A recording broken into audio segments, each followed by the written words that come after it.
Nang yumanig ang magnitude 6.9 na lindol sa Cebu noong September 30, muling lumutang ang kakulangan ng bansa sa mga seismic station para sa maayos na pagmumonitor ng mga lindol.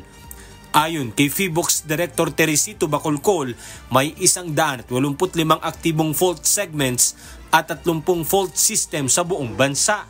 Ngunit sa kasalukuyan, 125 lamang ang operational seismic station na nagbabantay sa mga ito, malayo sa 300 na kinakailangan upang masaklaw ang lahat.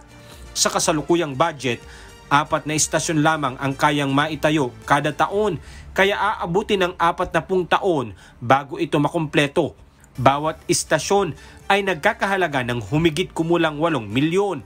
Dagdag pa ni Bacolcol, wala pa ring P-wave early warning system ang Pilipinas gaya ng nasa Japan at Taiwan, kaya naman naaantala ang phone alerts noong tumama ang lindol. Good thing, the PHIVOLCS Modernization Act was passed early this year, mid this year, and with that we will be able to fast track the acquisition of our seismic instruments to complete this within the next 5 years. Ang Bugo Bay Fault na natukoy lamang matapos itong gumalaw ang naging sanhi ng lindol. Malaking bahagi nito ay nasa ilalim ng dagat, kaya't mahirap itong imapa.